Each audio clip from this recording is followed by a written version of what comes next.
येतोय माझा आवाज? हो सर. बरं. काल काय डिस्कस केलं होतं आपण? टनेलवाला क्वेश्चन डिस्कस केला होता. एफ पॅरलल जो आला होता तो के एक्स फॉर्मॅट मध्ये आला होता. एफ पॅरलल जो आला होता ना, तो के इंटू एक्स किंवा के इंटू वाय फॉर्मॅट मध्ये आला होता. म्हणजे सिंपल हार्मोनिक मोशन आली होती. आणि त्याचा टाइम पिरियड हा कायम एवढाच असणार आहे. कॉर्ड कशी असू दे, अलॉंग डायमीटर असू दे किंवा नॉन डायमीटर वाली कॉर्ड असू दे, कुठली पण कॉर्ड जरी असली तरी तो टाइम पिरियड तुम्हाला किती मिळणार आहे? 2 pi into root of capital R upon G, एवढाच मिळणार आहे. बर. आणि एफ परपॅन्डिक्युलर जो काढला होता ना, त्याच्यामध्ये तो जी इनसाइड आपण एक्सच्या फॉर्म मध्ये जर लिहिला तर तो जी इनसाइडचा एक्स आणि हा वाला एक्स एक्स एक्स कॅन्सल होतोय. सो ऑब्लिक डिस्टन्स एक्स जे आहे ते ऍक्च्युली मॅटर करतच नाही एफ परपॅन्डिक्युलर साठी. एफ परपॅन्डिक्युलर सेमच राहतो. तर ठीक आहे. नंबर 4 झाला होता मल्टी चॉईस मधला. नेक्स्ट नंबर 5 आलाय का? आलंय. बर. Planet revolving around elliptical orbit, K E constant आहे का? नाही. Angular momentum about the sun, yes. Potential energy, नाही. Total energy, yes. बघा बरं काय आन्सर आहे त्याचं, 2 आणि 4 दोन्ही आहे का? हो. हो. Match the column. Number 1.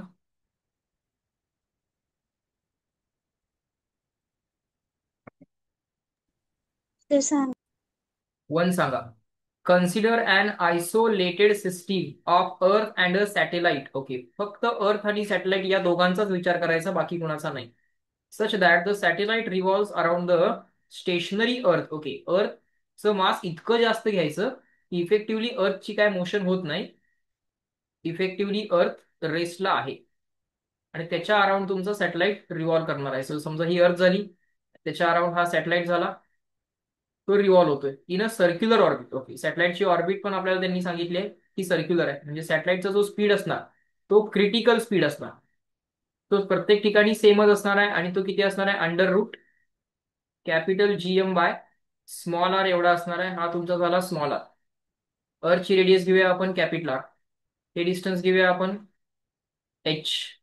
सॅटेलाइटचं mass घेऊया आपण small M.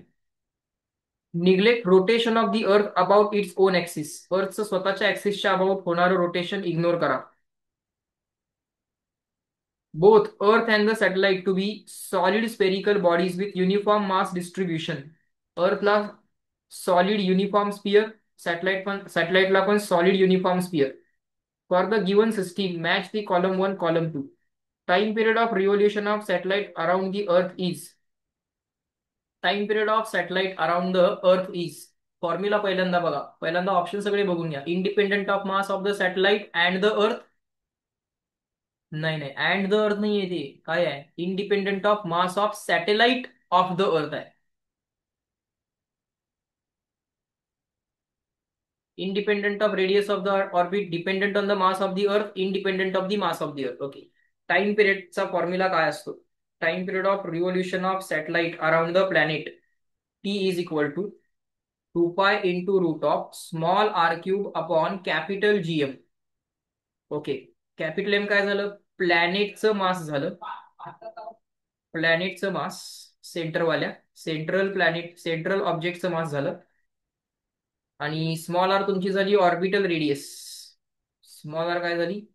Orbital radius. So ठीक आहे, आता हे सिंपल आहे, मॅच करणं काय अवघड नाहीये. So time period of the satellite independent of mass of the satellite. Yes, यात सॅटेलाइटचं कुठेही मास नाहीये, त्यामुळे ए साठी पी तर आला. Independent of the radius of the orbit, नाही.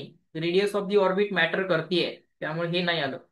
Dependent on the mass of the earth, yes. Mass of the central planet ते आलं, म्हणजे काय आलं इथं? आर पण आलं.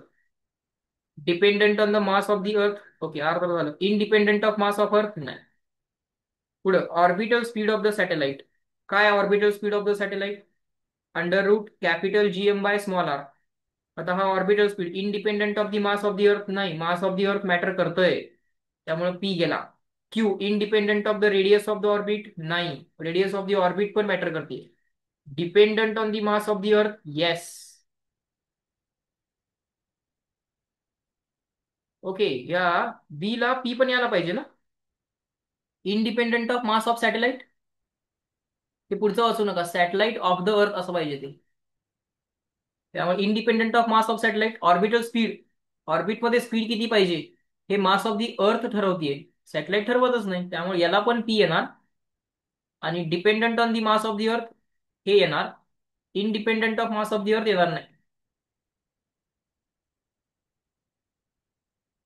बीट नंबर बी कळाला का तुम्हाला?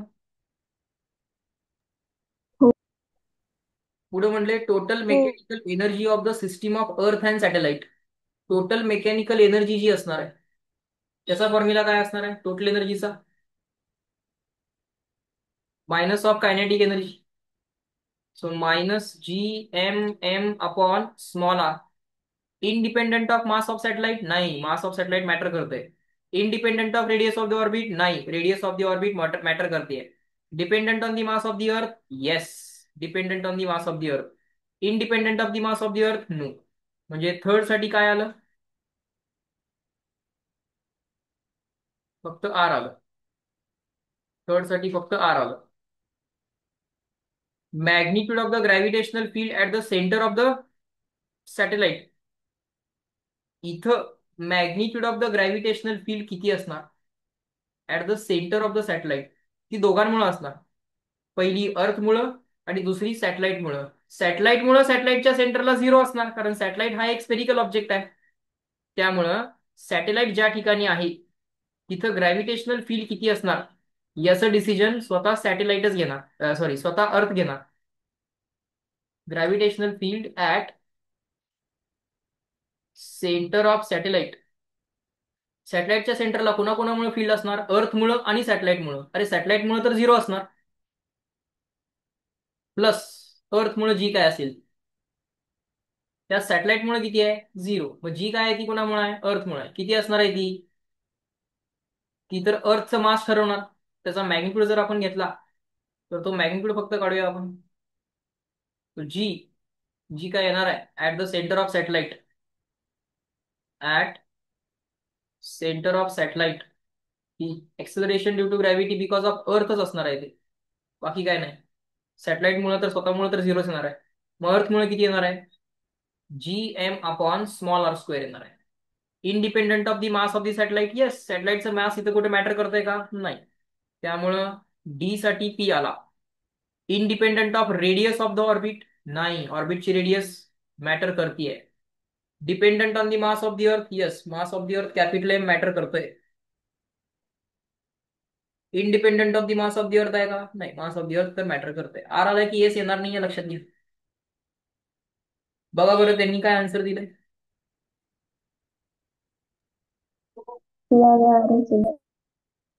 आपण जे केले ते बरोबर आहे का? त्यांचं आपलं सेम आहे का? हो. ए ला पी आर, बी ला पी आर, डी ला पण पी आर, सी ला फक्त आर. कळलं?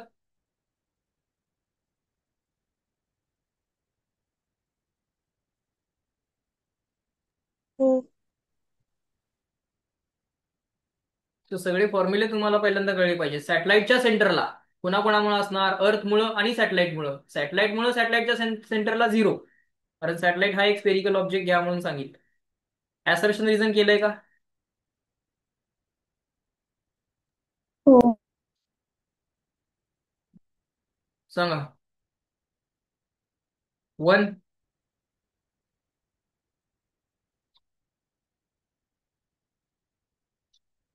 सांगा सर. 1 बघा. In the free space, a uniform spherical planet of mass capital M has a smooth narrow tunnel along its diameter. या प्लॅनेटच्या अलॉंग द डायमीटर एक टनेल आहे, ठीक आहे. मास कॅपिटल एम, सॅटेलाइटचं मास कॅपिटल एम आहे. This planet and another super dense small particle of mass M. प्लॅनेटचं mass पण एमच आहे आणि सुपर डेन्स पॉइंट ऑब्जेक्ट त्याचं पण मास एमच आहे. This planet and another super dense small particle of mass small m start approaching towards each other from the rest under the action of their gravitational forces. बरोबर. हे सगळं मास कुठे घेता येईल? सेंटरला. आणि हे एका पॉइंटला हे दोघे एकमेकांना अप्रोच करायला चालू होतील. हे दोन्ही एकमेकांना अप्रोच करायला चालू होतील. This planet and another super dense small particle of mass capital M starts approaching towards each other from rest under the action of their gravitational forces. इथपर्यंत जर आपण विचार केला तर ते पहिल्यांदा जवळ येतील, दोघं जवळ येतील, ते मोमेंटम अक्वायर करतील. या प्लॅनेटच्या जेव्हा सेंटरला हे तुमचं स्मॉल एम येणार तेव्हा स्मॉल एम वरचा नेट फोर्स 0 होणार. पण तिथं दोघांना मोमेंटम असल्यामुळं हा प्लॅनेट राईटवर्ड मोशन चालूच ठेवणार आणि हा पार्टिकल लेफ्टवर्ड मोशन चालूच ठेवणार. परत त्यांच्या दोघांचे स्पीड कमी होतील बिकॉज ऑफ अट्रॅक्शन. त्यांचे स्पीड्स कमी होतील आणि परत ते एक्स्ट्रीमला पोहोचतील आणि परत दोघं मीनला यायचा प्रयत्न करतील. म्हणजे सुरुवातीला जर फोटोग्राफ बघितला त्याचा तर असा असेल, थोड्या वेळाने त्याचा फोटोग्राफ जर बघितला तर तो असा असेल, अजून थोड्या वेळानं बघितला तर त्याचा फोटोग्राफ असा असेल, अजून थोड्या वेळानं बघितला तर त्याचा फोटोग्राफ तुम्हाला असा दिसेल, अजून थोड्या वेळानं बघितला तर असा दिसेल. इथं दोघांची स्पीड परत 0 होतील, परत ते अप्रोच व्हायला चालू होतील, परत त्याचा फोटोग्राफ तुम्हाला असा दिसेल, परत ते अजून जवळ येतील, परत दोघं बरोबर सेंटरला येतील. इथं त्यांचा एकमेकांवरचा फोर्स 0 असेल, पण तर त्या दोघांचा फोर्स 0 असेल पण त्यांच्याकडे मोमेंटम असल्यामुळे त्यांची मोशन फॉरवर्ड चालूच राहणार. परत त्याच्या पुढचा फोटोग्राफ तुम्हाला असा दिसेल. आलं का लक्षात? काय होईल कळालं का?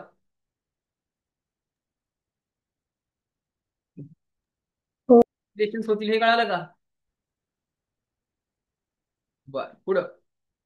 When the particle passes through the center of the planet, sum of kinetic energy of both the bodies is maximum. बरोबर.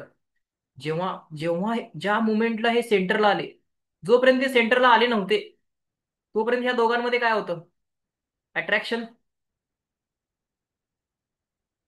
आणि हे जे काय अट्रॅक्शन आहे हे त्यांच्या इंडिव्हिज्युअल व्हेलॉसिटीजना काय करत होतं? हेल्प करत होतं. याच्या पुढं जेव्हा ते सेंटरच्या पुढे क्रॉस झाले तेव्हा त्यांच्यामधलं जे अट्रॅक्शन आहे ते त्यांच्या इंडिव्हिज्युअल व्हेलॉसिटीजना काय करायला लागलंय? अपोज करायला लागलंय. त्यामुळे इथं फायनली त्यांच्या व्हेलॉसिटीज दोघांच्या 0 होणार आहेत. म्हणजे सुरुवातीला अट्रॅक्शन जोपर्यंत ते दोघं एकमेकांच्या सेंटरला येत नाहीत तोपर्यंत ते अट्रॅक्शन व्हेलॉसिटीजला हेल्प करायला लागले. म्हणजे तोपर्यंत व्हेलॉसिटीज वाढत गेल्या. त्यानंतर त्यांच्यामधले अट्रॅक्शन जे आहे ते व्हेलॉसिटीजना अपोज करतंय. म्हणजे त्यांच्या व्हेलॉसिटीज कमी होत गेल्या. म्हणजे statement 1 is true. Any doubt in this?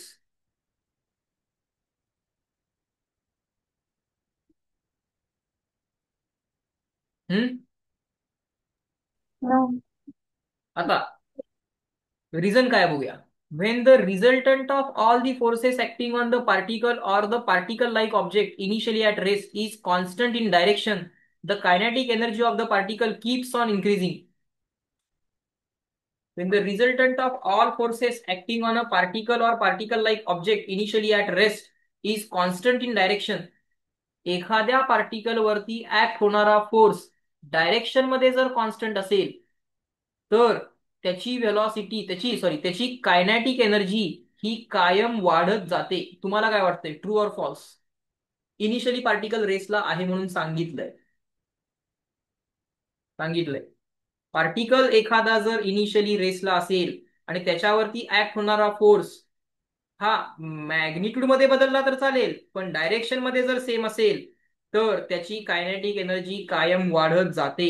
Is this true statement? Correct reason आहे नाहीये नंतर बघा. पण is this a true statement? Initially रेसला असलेल्या इनिशियली रेसला असलेल्या पार्टिकल वरती कॉन्स्टंट डायरेक्शन वरचा जर फोर्स लागत असेल, कॉन्स्टंट डायरेक्शन मध्ये फोर्स लागत असेल तर त्याची कायनॅटिक एनर्जी कायमच वाढत जाते. Is this a true statement? Yes. Yes, it is a true statement. Now can it be correct explanation so that we can prove that when the two bodies come at center of each other they will have maximum kinetic energy? या बॉडीवरचा force जोपर्यंत दोघं सेंटरला येत नाहीत तोपर्यंत leftward leftward आणि लेफ्टवर्डच होता. त्यानंतर जेव्हा तुमची बॉडी पुढे गेली त्यानंतर तो फोर्स राईटवर्ड झाला अचानकपणे.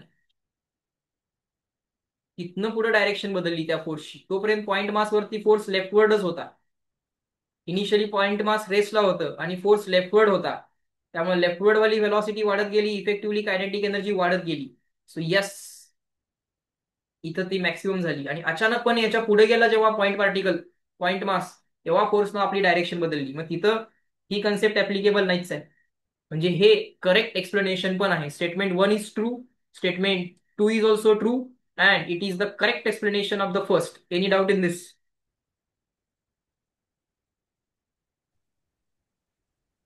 No sir.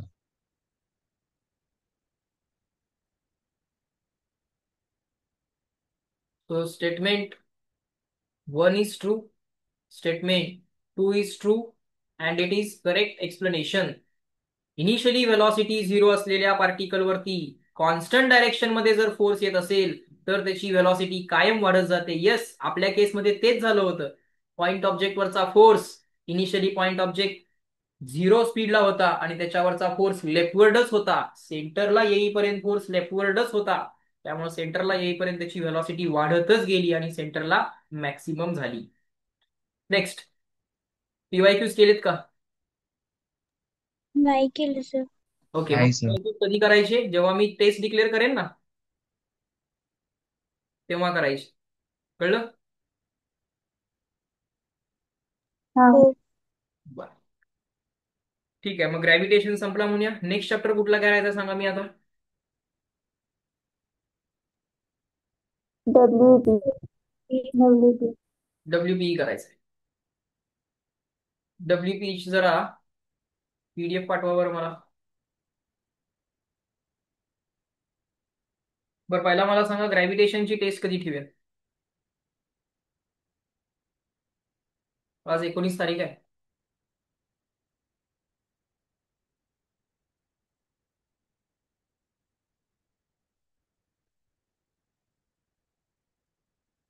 जे काय तुम्ही मला डाऊट्स विचारले ते तुम्हाला रिसॉल्व्ह करून बघावे लागतील.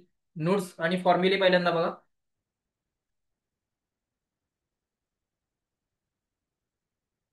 त्यानंतर सगळे फॉर्म्युले बघून घ्या. त्यानंतर सगळे डाऊट्स बघून घेतले तरी चालतील. आणि पीवायक्यूज सांगा किती दिवस लागतील?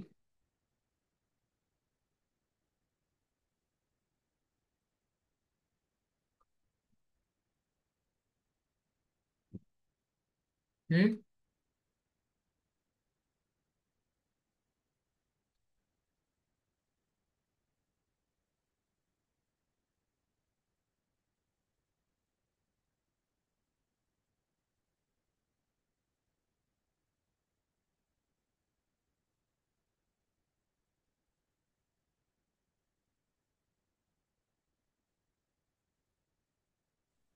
सर सुट्टीनंतर घेतलात तर काय? टेस्ट पण येते ना, त्याचा पण अभ्यास करायचा आहे. हो, आताच करायचं.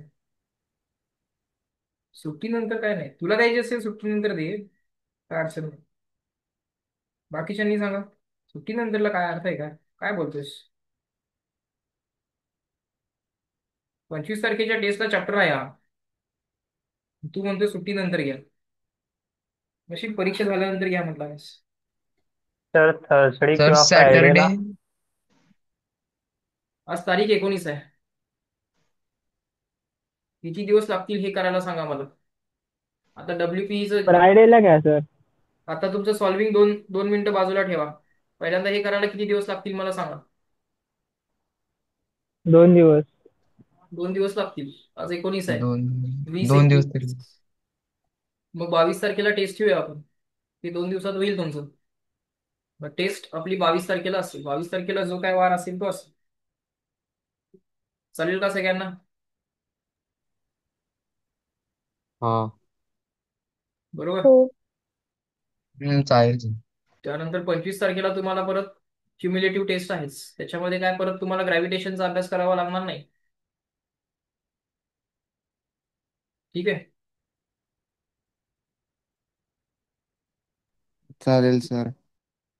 बरं, सांगलीच्या मुलांची थर्मलवाली टेस्ट राहिली आहे, ती तुम्ही कधी देताय बघा.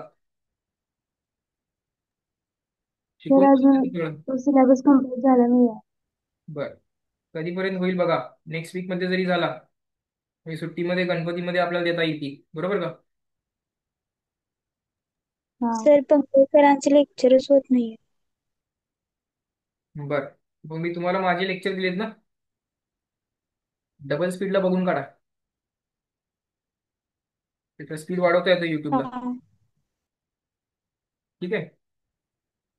बरं. एक मिनिट, मी माझी फक्त पीडीएफ घेतो, माझं नेट कदाचित बंद होईल.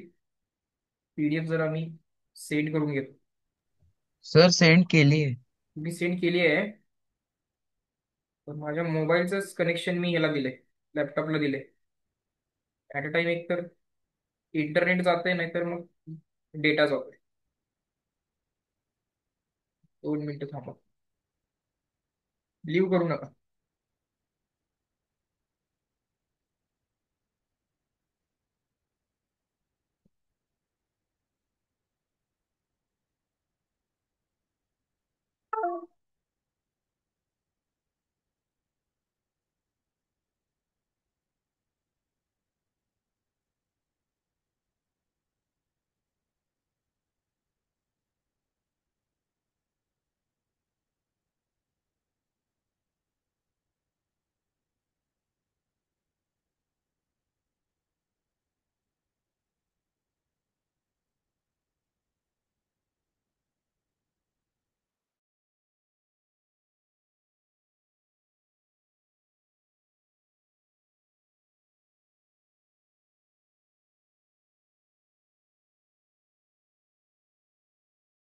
सर हा बोला.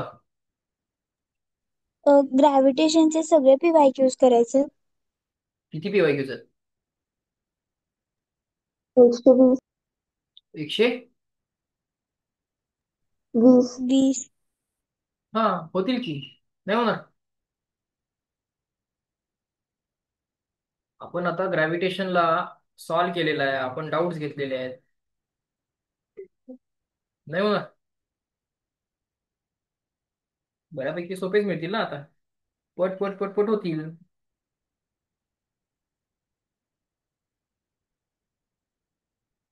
पहिला काम कर, पहिला ऑड कर, किती होतात बघ.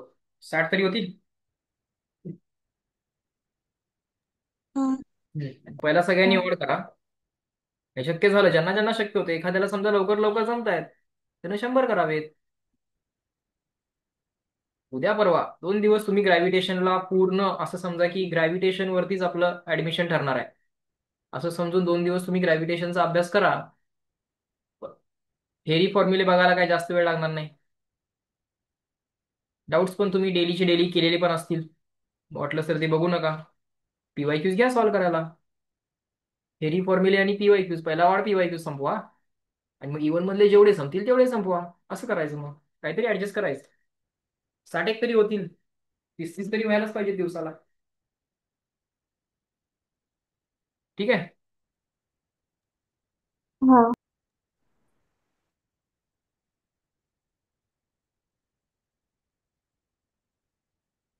हा, वर्क एनर्जी पॉवर WP सांगा. लेवल 1 सगळे केले ना? हो. बर. 1, आला. 2, आला. 3,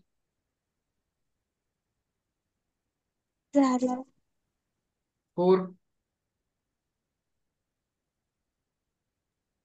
झाला. 5, झालंय.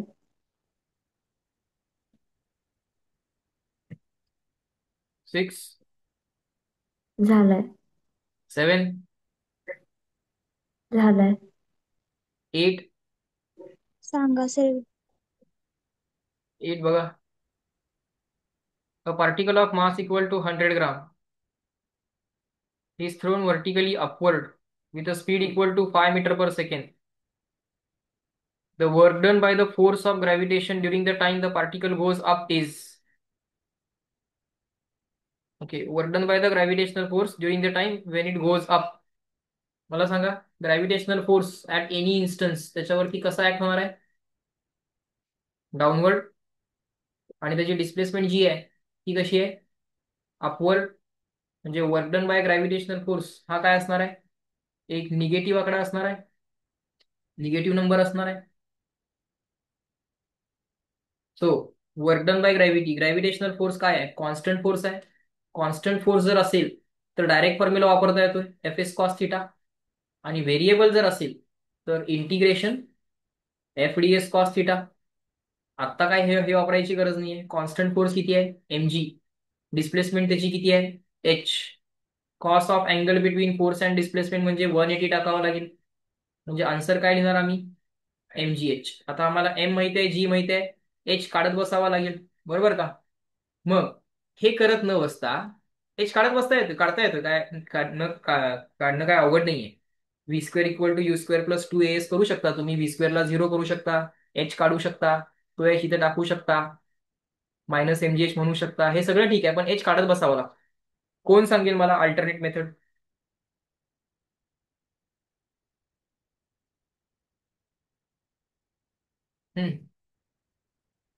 कोण सांगेल मला alternate method? Work done by all forces is equal to change in kinetic energy. कुठले कुठले फोर्सेस आता त्याच्यावरती ऍक्ट होत आहेत? एकच तर आहे, दॅट्स इट. केई फायनल मायनस केई इनिशियल. केई फायनल किती आहे? 0. इनिशियली किती होती? 1/2. मास किती आहे? 100 ग्राम. इनिशियल वेलॉसिटी किती आहे? 5. त्याचा स्क्वेअर. आन्सर किती आलं? -25, 2, 12.5, त्याला परत 1.25 जूल. सेकंड मेथड लक्षात आली सगळ्यांना? हो हो. Work done by all forces is equal to change in kinetic energy. मग एकच तर फोर्स आहे, ऑल म्हणजे कोणी एकच तर आहे. त्यात मग साईनची वगैरे सगळी काळजी आपोआप घेतली जाते. एमजीएच मधला एच पण काढू शकता तुम्ही, नाही असं नाही. नाही. सर हा बोला. किंवा V square is equal to U square minus आवाज आवाज आवाज येत नाही तुझा. V square is equal to U square minus 2GS. चालेल की V square equal to U square minus 2GH करून एच मिळणार, तो एच इथे टाकावा लागेल. हा. मी हे का नाही करायचं म्हटलं, ह्यात काय होतंय, एच काढत बसावा लागतोय ना. मायनस एमजीएच करू शकतोस तू, पण ते करत बसू नकोस. एम माहित आहे, जी माहित आहे, एच माहित नाही, एच काढत बसणार, V square minus U square करत बसणार, वेळ घालवत बसणार. त्याच्यापेक्षा इथं आहेच की आन्सर. म्हणून म्हटलं अल्टरनेटिव्ह आहे ना जा. मल्टिपल वेज आहे, तू म्हणतोस ते काय चुकलेलं नाहीये, बरोबर आहे ते. एच काढायला येतोय आणि एच काढून मायनस एमजीएच म्हणता येते. Force downward, displacement upward, angle more than 90 आहे, ऑप्टिस अँगल आहे, वर निगेटिव्ह असणार वगैरे सगळं ठीक आहे. 9. झालंय. वर्क डन बाय द रोपचा अर्थ काय असतो? Work done by the tension. Tension constant force आहे का बघा. असेल तर magnitude of force into displacement into cos of angle between them करा. व्हेरिएबल असेल तर integration T into DS into cos theta करा. वर्क डन बाय द रोपचा अर्थ असतो work done by the tension. 10. सांगा. झालं. 10 बघा. 300 joule of the work is done. Okay. W is equal to 300 joule. सांगितलं नाही की पॉझिटिव्ह घ्यायचं. Is done in sliding 2 kg block up and incline plane of height equal to 10 metre. Incline प्लेनची height किती आहे? 10 मीटर. ब्लॉक आम्ही इथनं कुठे घेऊन गेलो? इथं घेऊन गेलो. Taking G equal to 10 metre per second, work done against the friction is 300 joule of work is done in sliding a 2 kg block up and incline plane of height equal to 10 metre. Okay, इथनं आम्ही त्याला इथे घेऊन गेलो. बर, म्हणजे 2-3 forces त्याच्यावरती act होत आहेत. हा आपण लावलेला फोर्स, हा फ्रिक्शनल फोर्स आणि तिसरा एक फोर्स असणार आहे. कोण सांगेल तिसरा फोर्स याच्यावरती, या ब्लॉकवरती असणारा? Normal gravitational. रिएक्शन.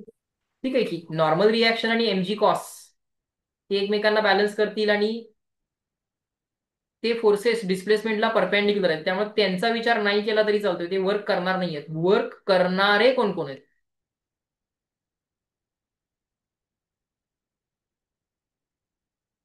बरोबर का? कळलं? हो. बर आता बघा, work done by all forces is equal to काय? Change in kinetic energy. इथं पण ब्लॉक रेसलाच होता म्हणा, तिथं पण रेसलाच होता म्हणा, आणि चेंज इन कायनेटिक एनर्जी काय म्हणून टाका? 0 म्हणून टाका. इथं पण रेसलाच आहे, तिथं पण रेसलाच आहे ना. हळूहळू मूव गेला, तिथं पण जाऊन थांबलेलाच आहे, इथं पण थांबलाच होता, तिथं पण जाऊन थांबलेलाच आहे. आता कुठले कुठले फोर्सेस? Work done. पहिला कोण? MG sine. दुसरा कोण? एक्सटर्नल, आपण लावलेला. तिसरा कोण? Friction is equal to 0. बरं, एमजी साइन न केलेलं वर्क. एमजी साइन हा एक कॉन्स्टंट फोर्स आहे. एमजी साइन काय आहे? कॉन्स्टंट फोर्स आहे. सो आपण लिहू शकतो mg sin theta, where theta is angle of inclination, magnitude of force into magnitude of displacement into cos of angle between them. mg sin आणि displacement मध्ये mg sin खाली आहे, डिस्प्लेसमेंट वरती आहे, त्यांच्यामधला अँगल किती झाला? 180 plus work done by the external force. त्यांनी सांगितलंय आधीच आपल्याला, आम्ही एवढं एवढं वर्क केलं होतं 300 joule, plus work done by the friction is equal to 0. आता तुमच्या हे लक्षात येते का बघा, कॉस 180 झाला तुमचा -1 आणि एस साइन झाला तुमचा H, hypotenuse into sine theta म्हणजे एच झाला. त्यामुळे याला लिहून टाका तुम्ही एच. हा -1 हे दोन्ही मिळून एच आणि तो एमजी म्हणजे -mgh आलं ते, म्हणजे basically work done by gravity आलं. Plus 300 plus work done by friction is equal to 0.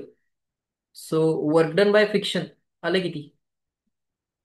300 सबट्रॅक्शनला गेलं, -mgh पलीकडे जाऊन प्लस झालं आणि 300 सबट्रॅक्शन झालं, 300 सबट्रॅक्ट झालं. टाका mgh. मास दिलंय का बघा, 2 kg ब्लॉक बरोबर. जी ची व्हॅल्यू 10 घ्या, हाईट ऑफ इन्क्लिनेशन 10 दिली आहे, मायनस किती आलं? 300 आलं. आन्सर किती आलं मग?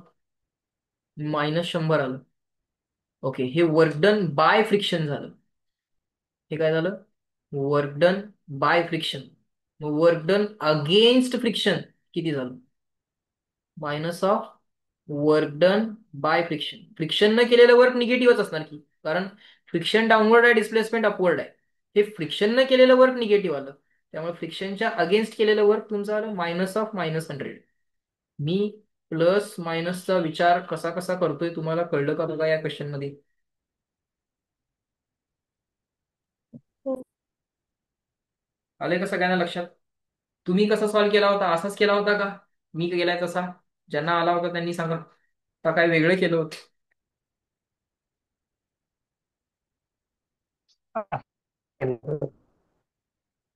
काय केलं होतं? सेम केलं होतं.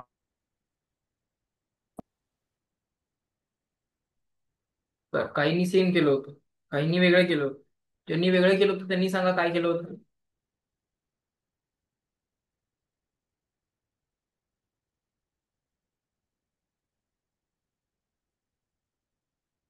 ग्रॅव्हिटीनं केलेलं म्हणजे एमजी साइन न केलेलं, एमजी कॉस न केलेलं प्लस एमजी साइन न केलेलं. एमजी कॉस काय करत नाही म्हणजे एमजी साइन करतोय. मग ग्रॅव्हिटीनं जरी म्हटलं, एमजी न किती केलं जरी विचारलं असतं तरी एमजीएचच म्हटलं असतं किंवा -mgh म्हटलं असतं. एमजी साइन न केलेलं काय आणि एमजी न केलेलं काय अर्थ एकच आहे, आणि एमजी कॉस काय वर्क करतच नाही.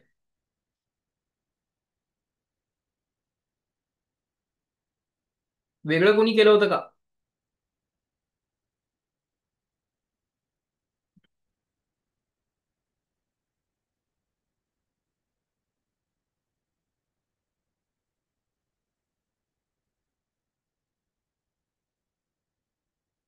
बरं ठीक आहे.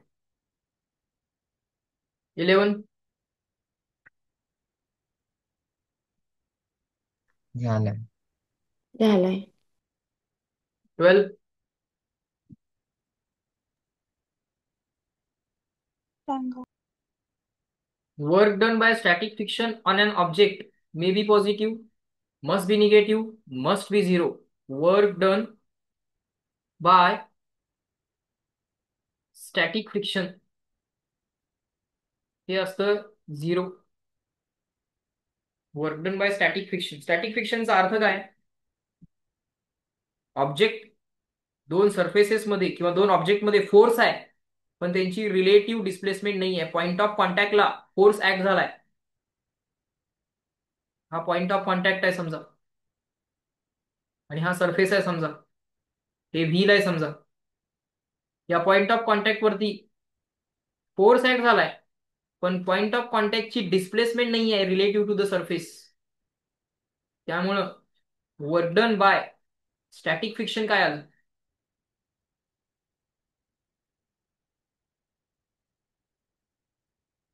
0 आलं.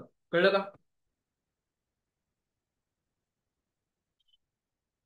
पॉइंट ऑफ कॉन्टॅक्टला ज्या पॉइंटला फोर्स लागलाय तो पॉइंट जर मूव्ह होत नसेल तर वर्क 0. That's it. ज्या पॉइंट वरती फोर्स लागलाय तो पॉइंट जर मूव्ह होत नसेल तर work done by the force हे 0 असतं, बिकॉज डिस्प्लेसमेंट त्या पॉइंटची 0 झाली. त्यांनी काय वेगळं दिले काय? फर्स्ट ऑप्शन दिलं. मे बी पॉझिटिव्ह म्हटलंय. Work done by static friction on an object. तरी काय नक्की बघूया एकदा, कन्फर्म करूया.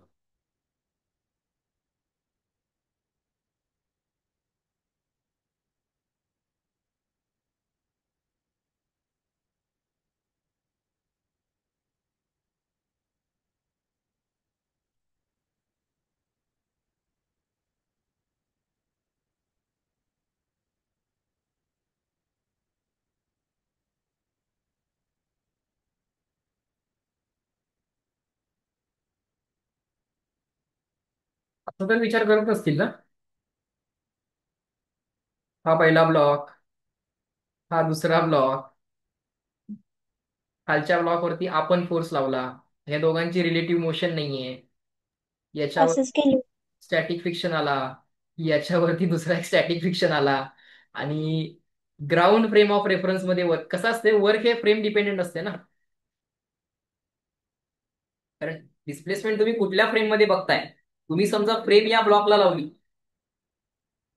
तर वरच्या ब्लॉकची डिस्प्लेसमेंट झालीच नाही ना, पण फ्रेम मी समजा ग्राउंडला लावली तर मात्र झाली की याची डिस्प्लेसमेंट, तर मात्र वर्क येते की. त्यामुळे work done by the static friction may be positive, may be negative, may be 0 सगळंच म्हणता येते. कळलं का?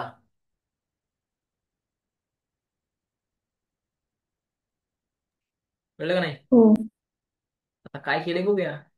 फ्रेम बदलली तर डिस्प्लेसमेंट होऊ शकते ना त्याची. फोर्स स्टॅटिकच आहे की, पण फ्रेमच बदलली तर फ्रेम तुम्ही खालच्या ब्लॉकला न लावता लावा की इथं. म्हणजे काय आपल्या क्वेश्चन मध्ये ना, फ्रेम तुम्ही रस्त्याला न लावता दुसऱ्या एका गाडीला जर फ्रेम लावली तर हे हे एक व्हील होतं आपलं, हे व्हील होतं आपलं, आणि रस्त्याला आपण फ्रेम अटॅच केली होती विथ रिस्पेक्ट टू रोड. त्या पॉइंट ऑफ कॉन्टॅक्टची डिस्प्लेसमेंट काय झालीच नाही. अरे पण मी दुसऱ्या एका व्हेकल मधनं जर या व्हीलकडे बघितलं तर त्याच्यावरती फोर्स आहे.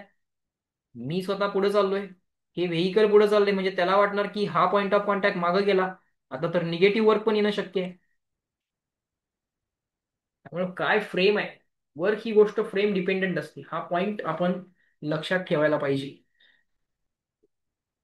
वर्क डन बाय, तुम्ही आता ऑनलाईन सोल्युशन्स बघत चला, कारण आता तुम्हाला तेवढं लक्षात येते काय बरोबर आणि काय चूक.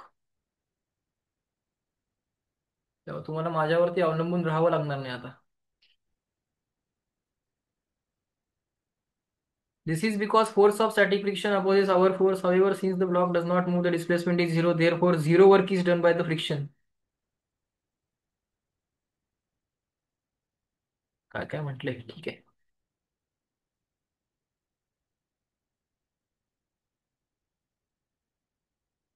इथं आहे. लोकांचं काय म्हणणं आहे बघूया. मे be positive, may be negative may be zero हे असणारच आहे. 50-50% लोकांनी असं दिलेलं आहे बघा. ब्लॉकवरती ब्लॉक काढला का? स्टॅटिक फ्रिक्शननं ए वरती पॉझिटिव्ह वर्क केलेला असणार आहे आणि त्या स्टॅटिक फ्रिक्शन F1 न बी वरती निगेटिव्ह वर्क पण केलेला आहे. केलंय का? हो.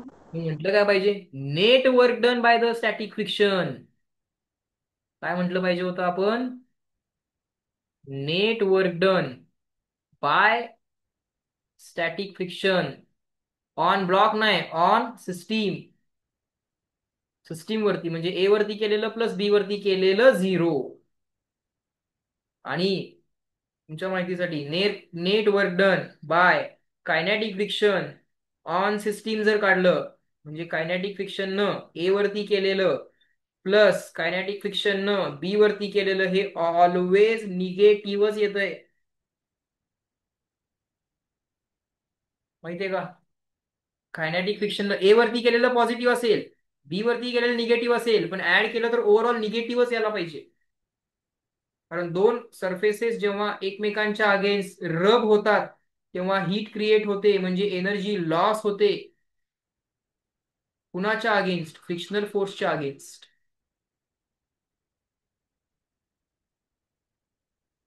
कळलं का?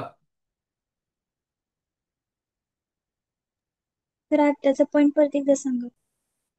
स्टॅटिक फ्रिक्शननं केलेलं ए वरचं वर्क पॉझिटिव्ह आहे. आपण याच्यावर फोर्स लावला, स्टॅटिक फ्रिक्शन याच्यावरती फॉरवर्ड आलं, स्टॅटिक फ्रिक्शन याच्यावरती बॅकवर्ड आलं. स्टॅटिक फ्रिक्शन ए वरती पॉझिटिव्ह वर्क करेल, बी वरती निगेटिव्ह वर्क करेल, पण सिस्टीम वरती किती करेल? झिरो करेल. हे कळलं? हो. कायनॅटिक फ्रिक्शन रिलेटिव्ह मोशन आहे म्हणजे ए ची डिस्प्लेसमेंट आणि बी ची डिस्प्लेसमेंट सेम असणार नाही. इथं होती जेवढी ए ची डिस्प्लेसमेंट होती एक्झॅक्टली तेवढीच बी ची होती. ए वरती जेवढा फॉरवर्ड फोर्स होता तेवढाच बी वरती बॅकवर्ड होता. त्यामुळे हे फोर्स डिस्प्लेसमेंट आयडेंटिकल असल्यामुळं एक पॉझिटिव्ह आणि एक निगेटिव्ह आले आणि ओव्हरऑल एडिशन झिरो झाली. पण इथं ए ची जेवढी डिस्प्लेसमेंट झाली तेवढी बी ची होणार नाही. काय बोलतोय कळतंय का? हा.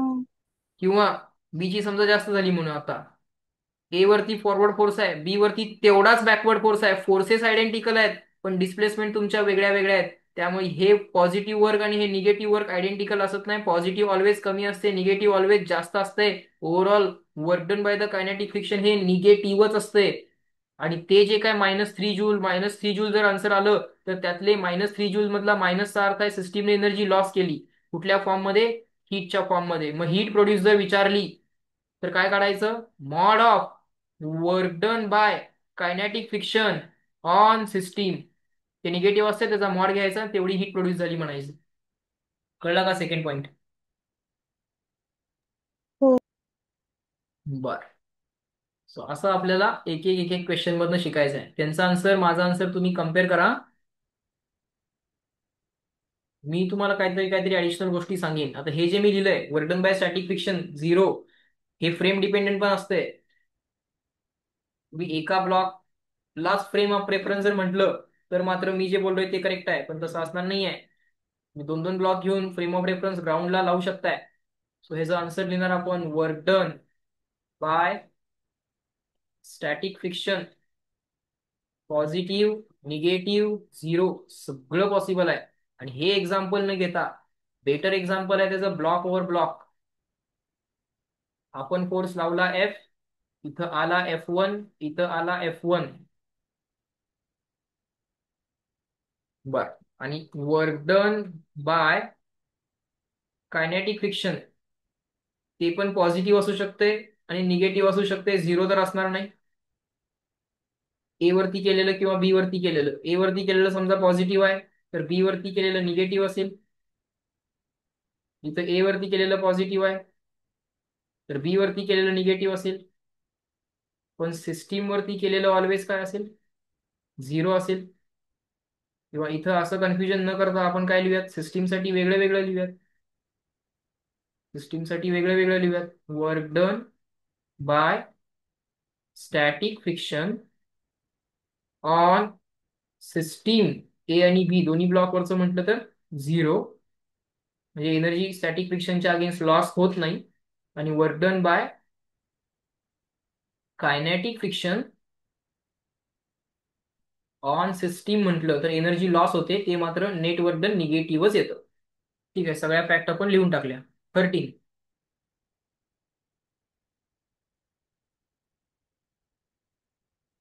13 आलाय का?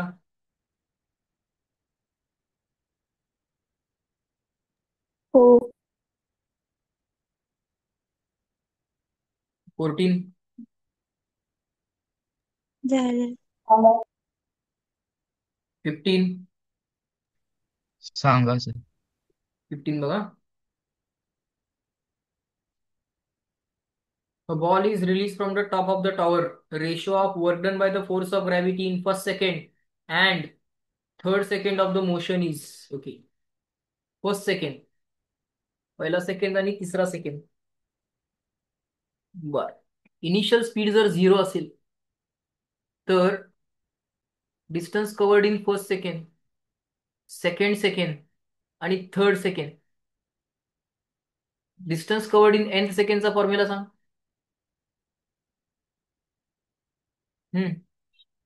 You plus n-12 into a, बरोबर का? त्यात इनिशियल स्पीड आपण 0 घेऊया, ऍक्सलरेशन कॉन्स्टंट घेऊया. पहिल्या सेकंदात कव्हर केलेलं डिस्टन्स आलं हाफ ऑफ ए. आता ए म्हणजे ऍक्सेलरेशन, म्हणजे तुमचा ऍक्च्युली तो जी आहे. सेकंड सेकंड मध्ये 2-12 इंटू जी म्हणजे किती आलं? 3/2g. तिसऱ्या सेकंदात कव्हर केलेलं डिस्टन्स किती आलं? इनिशियल स्पीड तर 0 आहे, 3-12 इंटू जी म्हणजे किती आलं? 5/2 into g. So distances covered in nth सेकंडचा रेशो काय असतो? Provided initial speed is 0 and acceleration is constant. ही फॅक्ट माहित आहे का सगळ्यांना? हो. बाय. आता मला सांग, ग्रॅव्हिटीनं इथं वर किती केलेलं असणार आहे? mg s1, हे डिस्टन्स S1 म्हणतोय मी. टोटल डिस्प्लेसमेंट S1 म्हणत नाही. पहिल्या सेकंड मधली S1, दुसऱ्या सेकंड मधली S2, तिसऱ्या सेकंड मधली S3. तर हे वर किती केलेलं असणार आहे ग्रॅव्हिटीनं? mg s3. आणि हे किती असणार आहे? mg s2. ग्रॅव्हिटीनं केलेलं वर्क आता पॉझिटिव्ह घेणार, कारण ग्रॅव्हिटेशनल फोर्स पण डाऊनवर्ड आहे, डिस्प्लेसमेंट पण डाऊनवर्ड आहे. अँगल बिटवीन देम 0 झाला, cos 0 + 1 झाला. त्यामुळं work done in first second, second second and third second.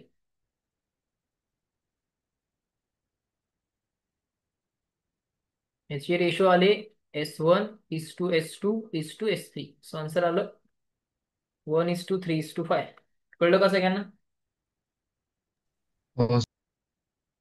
Next 16. झालं. बघा आलाय का? आला नसेल विचारा. आलाय सर. 17. झालंय. झालं. बघ, work done by variable force 1. झालं.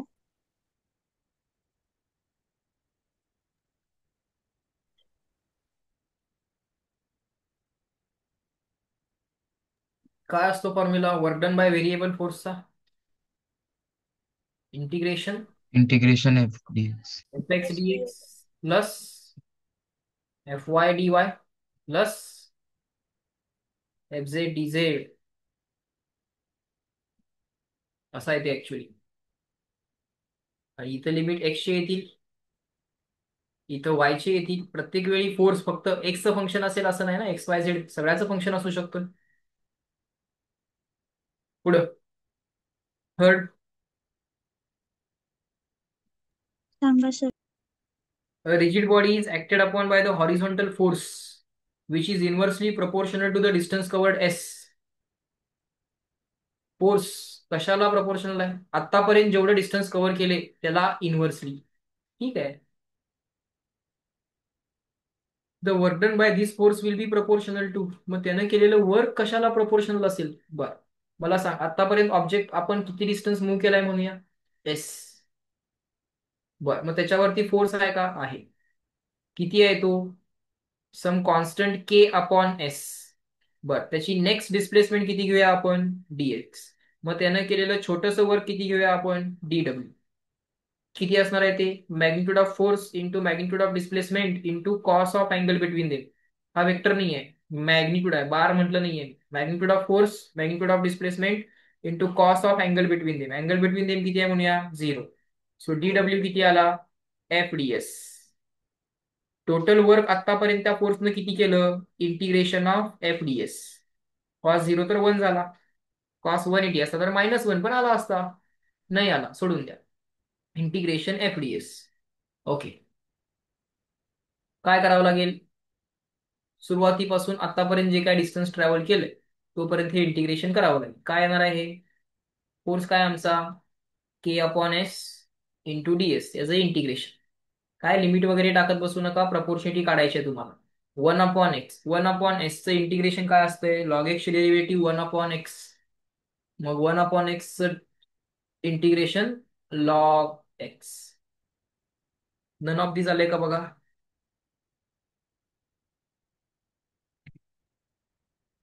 हम्म का काय चुकलंय आपलं?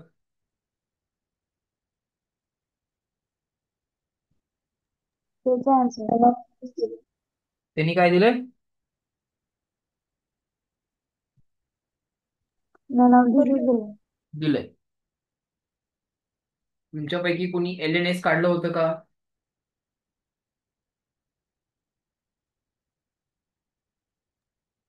हो. पार्थ काढलं होतं का? हो सर. Next number 5, number 4. झालं एक. सर. हा बोला. क्वेश्चन नंबर सी मध्ये आपण असं करू शकत होतो ना, work is proportional to F dot D. आणि एफ आपल्याला प्रोपोर्शनॅलिटी सांगितलं इन्व्हर्सली प्रोपोर्शनल टू एस, आणि डी म्हणजे आपण एसच घेणार. मग ते S less cancel, work equals to constant घेऊ शकत होतो ना. नाही नाही, असं कसं? असं कसं होईल? इंटिग्रेशनच्या आन्सर वरती ते अवलंबून आहे.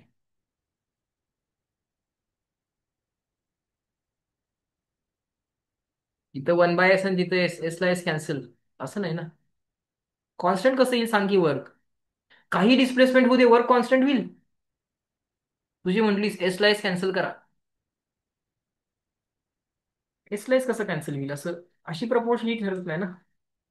इंटिग्रेशनचा आन्सर काढून ठरते. जेवढं डिस्टन्स जास्त कव्हर होईल त्याचा लॉग तेवढा जास्त येईल, तेवढं वर्क जास्त होणार आहे. आता तू जर वर्क वर्सेस डिस्टन्स प्लॉट जर केलंस, लॉग 1 0 असणार आहे. लॉग 1 1च्या वेळी ते 0 येणार आहे. 1च्या वेळी 0, 1च्या वेळी 0 म्हणजे आता लिहायला कसं पाहिजे मी? एस जेव्हा 1 असेल, एस जेव्हा 1 असेल तेव्हा वर्क 0 आहे. जे पॉइंट इथं सुरू होणार, आणि तिथनं जसा एस वाढत जाईल तसा त्याचा लॉग पण वाढत जाईल. नंबर ज्या स्पीडनं वाढतो त्या स्पीडनं लॉग वाढत नाही. चेक कर, लॉग 1 0 आहे. लॉग 2, नंबर 1चा 2 झाला, पण लॉग 0चा किती झाला? लॉग 2चं 0.7च झालं ना, 0.7नच वाढला, म्हणजे 0.7 पर्यंत गेला. म्हणजे लॉग जो वाढणार आहे तो असा ग्रॅज्युअली वाढणार आहे. लॉग 10 पर्यंत गेलो आपण, LN10. नाही नाही, 3च असणार आहे तो, 3.14 वगैरे असं ते असणार आहे. मग कॉन्स्टंट कुठे आहे? वर्क कुठलीही डिस्प्लेसमेंट असू दे, कुठलंही डिस्टन्स असू दे, प्रत्येक डिस्टन्सला वर्क कॉन्स्टंट आलं का? नाही. नाही आलं. तो जो विचार आहे चुकलाय तो. ठीक आहे, नन ऑफ दिस लिहिता येईल त्याच्यानं, पण पार्ट चुकलाय ना. नंबर 4 बघा. नंबर 4 मध्ये आपल्याला position as a function of time दिले. अशा केसमध्ये वर्क विचारलं, स्टँडर्ड मेथड आहे, काय करायचं?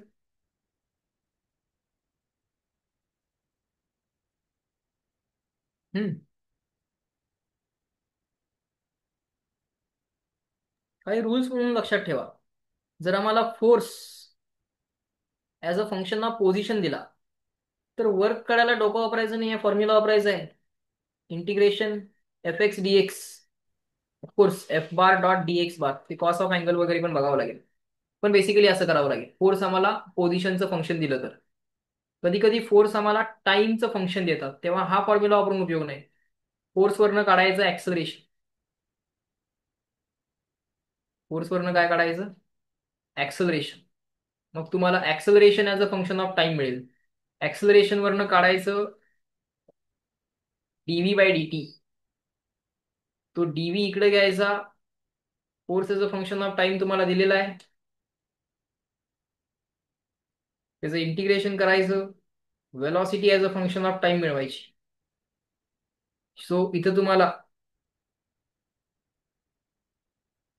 किंवा कधी कधी काय करतात, पोझिशन देतात आम्हाला फंक्शन ऑफ टाइम म्हणून. Force as a function of time देते, त्याच्यावरनं acceleration as a function of time, आणि त्याच्यावरनं velocity as a function of time. शेवटी लक्षात ठेवा, velocity as a function of time आमच्याकडे पाहिजे.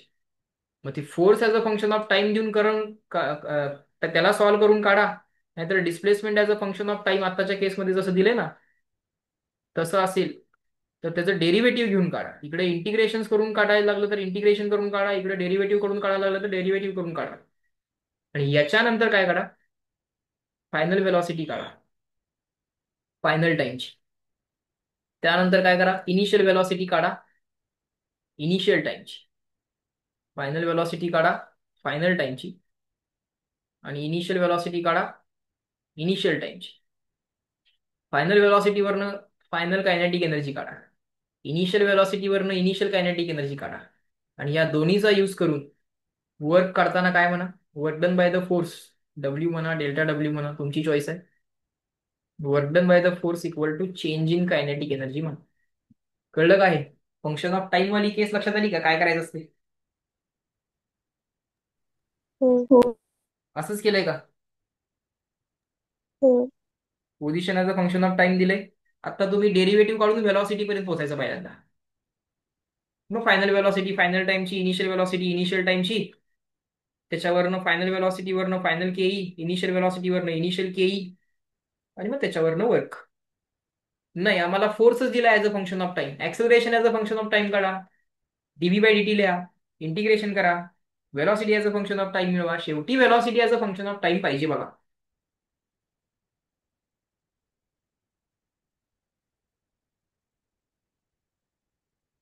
बर, कधी कधी काय होईल, ऍक्सलरेशन देतील आम्हाला, किंवा acceleration as a function of position देतील, काहीच प्रॉब्लेम नाही. मासनं मल्टिप्लाय करा, मला फोर्स मिळेल as a function of position, या फॉर्म्युल्यात टाका, काय प्रॉब्लेम नाही. वेलॉसिटी दिली आम्हाला, फंक्शन ऑफ पोझिशन. वेलॉसिटीला डीव्ही बाय डीटी, सॉरी, वेलॉसिटीला काय लिहिता येईल मग आता, डेरिव्हेटिव्ह काढून डीव्ही बाय डीटी लिहिता येईल. पण प्रॉब्लेम असा आहे की डीव्ही बाय डीटी जर लिहिलं तरी तर डेरिव्हेटिव्ह निघणार नाही. त्यामुळं velocity as a function of position जर दिली तर काय करायचं, तर वर्क कसं काढायचं, ऍक्सलरेशन पर्यंत कसं पोहोचता येईल की डीव्ही बाय डीटी म्हणजे काय, डीव्ही बाय डीटी म्हणजे DV by DX into DX by DT.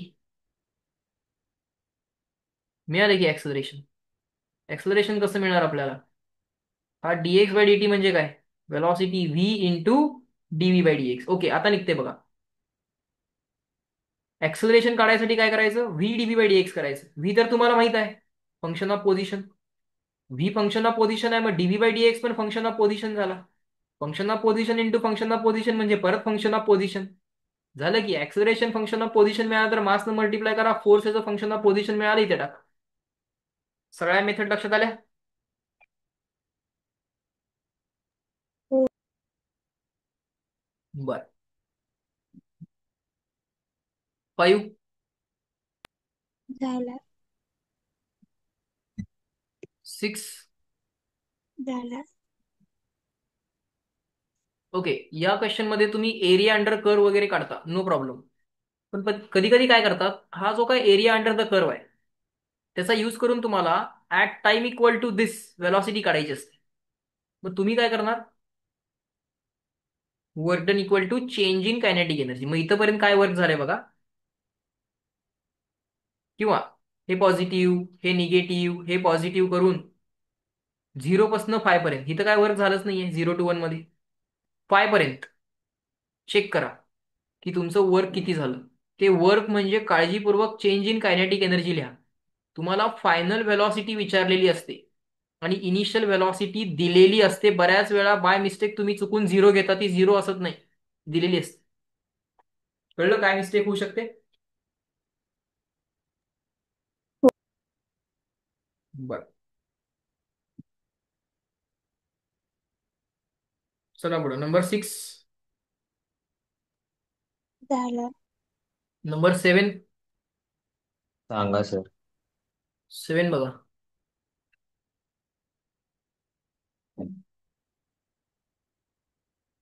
Work done by the frictional force on a pencil in drawing a circle of radius equal to r on the surface having the normal pressing force n, coefficient of friction mu k is work done by the frictional force. Okay. आता जेव्हा पेन्सिलनं circle काढलं, work done by the frictional force म्हणताय. Work done by the frictional force is equal to magnitude of the force. तो किती असणार आहे? Mu k into normal reaction. Magnitude of the force into magnitude of the displacement into cos of angle between them. तुम्ही म्हणाल start point end point same आहे sir, displacement तर 0 झाली की, असं काढायचं असतं का ते?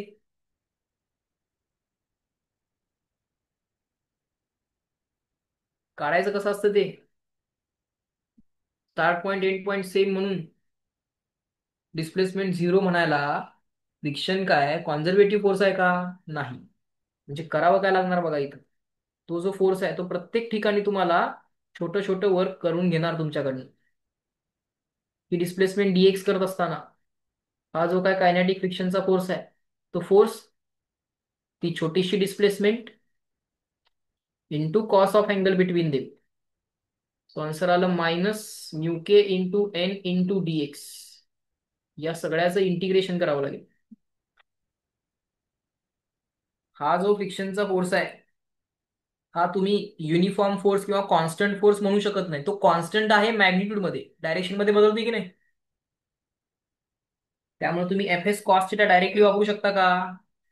नाही वापरू शकत. तुम्हाला करावं काय लागणार? Integration F D S cos theta करावं लागणार. Directly F S cos theta करून हा क्वेश्चन सॉल्व्ह होणार नाही, कारण हा कॉन्स्टंट फोर्स नाही. जरी कॉन्स्टंट असला तरी तो मॅग्निट्यूड मध्ये कॉन्स्टंट आहे. एफ एस कॉस थिटा कधी ऍप्लिकेबल आहे? जेव्हा फोर्स वेक्टर म्हणून कॉन्स्टंट आहे. कळलं का? कॉन्झर्वेटिव्ह नॉन कॉन्झर्वेटिव्ह 2 मिनिटं बाजूला ठेवा. हा थॉट तुम्हाला कळला का? एफ एस कॉस थिटा केव्हा वापरायचा? डायरेक्ट फॉर्म्युला केव्हा वापरायचा? फोर्स कॉन्स्टंट पाहिजे. मग कसा कॉन्स्टंट पाहिजे? वेक्टर म्हणून पाहिजे. आहे का फ्रिक्शन आता मॅग्निट्यूड मध्ये सगळीकडे कॉन्स्टंट आहे, डायरेक्शन मध्ये कॉन्स्टंट आहे का? इथे गेल्यानंतर बघा, फ्रिक्शन माझं डिस्प्लेसमेंट माझी अपवर्ड आहे आणि फोर्स माझा डाऊनवर्ड आहे. इथे लेफ्टवर्ड होता, इथे डाऊनवर्ड झाला. सो फोर्स मॅग्निट्यूड मध्ये कॉन्स्टंट आहे, डायरेक्शन मध्ये आहे का? नाही. म्हणजे हा व्हेरिएबल फोर्स आहे, म्हणजे फॉर्म्युला मला हा वापरला पाहिजे.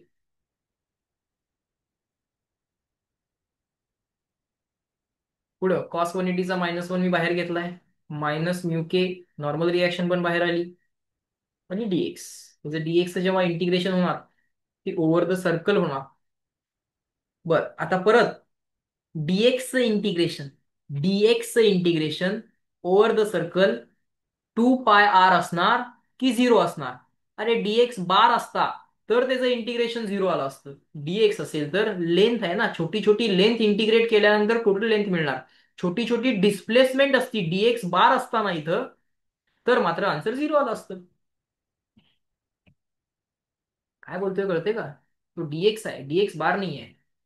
छोट्या छोट्या डिस्प्लेसमेंटचे मॅग्निट्यूड्स आहेत, ते ऍड केल्यानंतर 2πrच मिळणार ना, 0 का मिळेल? छोट्या छोट्या डिस्प्लेसमेंटचे मॅग्निट्यूड्स आहेत, छोटीशी डिस्प्लेसमेंट नाही आहे, वेक्टर नाही आहे तो 0 द्यायला. कळलं का? हो सर. तो ऑप्शन काय आला त्यांचा? माझ्या नॉलेजनुसार तर 3 यायला पाहिजे. त्यांचं ते काय ऑप्शन म्हणतो बघा. हा, ते ऑप्शनच आहे. 3च आहे. हा. बरं, म्हणजे आपलं बरोबर आहे. आपण जो विचार केला तुम्हाला कळला का बघा. F S cos theta, sir start point 8 point same आहे, डायरेक्ट डिस्प्लेसमेंट 0 घेतो, चालत नाही. कारण तो फॉर्म्युला कधी ऍप्लिकेबल आहे? F S cos theta force as a vector constant असेल तर. इथं तुमचा फोर्स मॅग्निट्यूड मध्ये कॉन्स्टंट आहे, डायरेक्शन मध्ये नाही, त्यामुळे इंटिग्रेशन करून काढावं लागेल. त्यानंतर सर इंटिग्रेशन डीएक्स ला 0 लिहू शकतोय का ओव्हर द सर्कल? नाही लिहू शकत. तो डीएक्स बार नाहीये, ते वेक्टरचं इंटिग्रेशन नाहीये, ते स्केलरचं इंटिग्रेशन आहे, त्यामुळे ते पण 0 होत नाही. असं ते आम्हाला व्यवस्थित लॉजिकली आणि मॅथमॅटिकली लिहिता आलं पाहिजे. नेक्स्ट 8. झालाय. 9.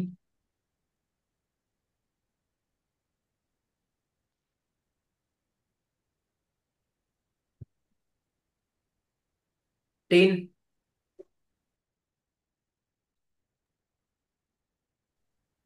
10 आलाय का? झालाय. बर 11. हा झालाय. कॉन्स्टंट फोर्स आहे ना, हा वेक्टर आहे पण कॉन्स्टंट फोर्स आहे. बर ठीक आहे. सर बऱ्यापैकी डाऊट आता झालेत, थांबूया इथं. तर क्वेश्चन नंबर 9चा आन्सर 1 to 5 येईल. क्वेश्चन नंबर 9चा आन्सर काय आहे ते म्हणतेस? 1 to 5 तो एकदा सांगा. बर बघूया की.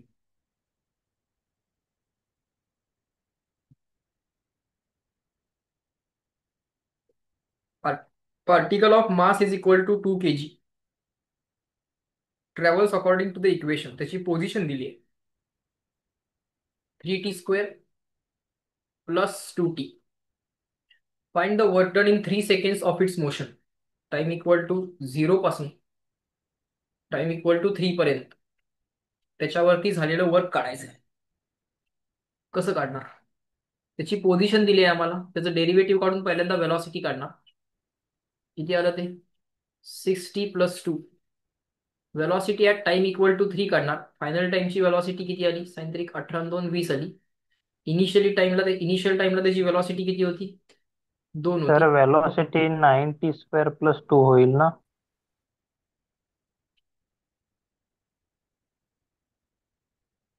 ओके, इथं हे चुकले म्हणून हे सांग की पहिला, हे चुकले. इथं टीचा क्यूब आहे.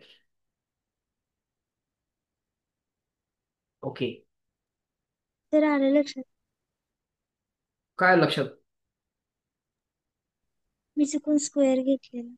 माझ्यासारखं काय? हा. बरं, मग माझ्यासारखं करू नकोस.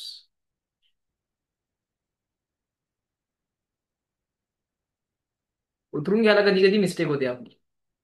म्हणून काय महत्वाचं आहे? Data extraction. डेटा काढला की समोर राहतो ना. कधी कधी आपण डायरेक्ट करतो न डेटा काढता. ठीक आहे, अशा होतात मिस्टेक. या सिली मिस्टेक्स आहेत ज्या आपल्याला डेलिबरेटली अवॉइड करायच्या आहेत. थोडंसं केअरफुल राहिलो ना आपण तर ते होईल. थोडं आपण प्रणवकडनं शिकूया सगळे. चालेल. 2 दिवस ग्रॅव्हिटेशनचा भरपूर अभ्यास करा. परवा दिवशी ग्रॅव्हिटेशनची टेस्ट करूयात. त्यानंतर परत राहिलेले 3 चॅप्टर्स. ग्रॅव्हिटेशन झालाच म्हणा ना, 21, 22, 23, 24 ठरलं होतं.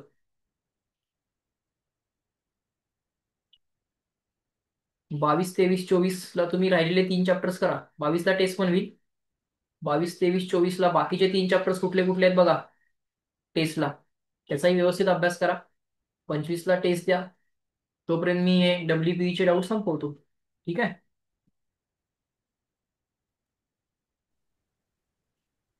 प्लॅन लक्षात आला सगळ्यांना? हो. 19-20ला ग्रॅव्हिटेशन होईल तुमचं. इथं टेस्ट होईल प्लस बाकीचे 3 चॅप्टर्स पण तुम्हाला करायचे. चालेल, थांबूया. तर हा बोला. आम्हाला जरा बोलायचं होतं. बर, बोला की.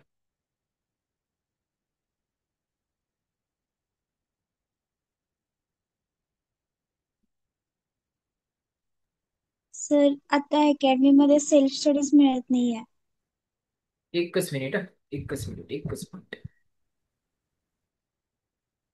फक्त रेकॉर्डिंग फक्त कन्व्हर्जनला लावून ठेवतो, म्हणजे आपल्याला बोलता येईल.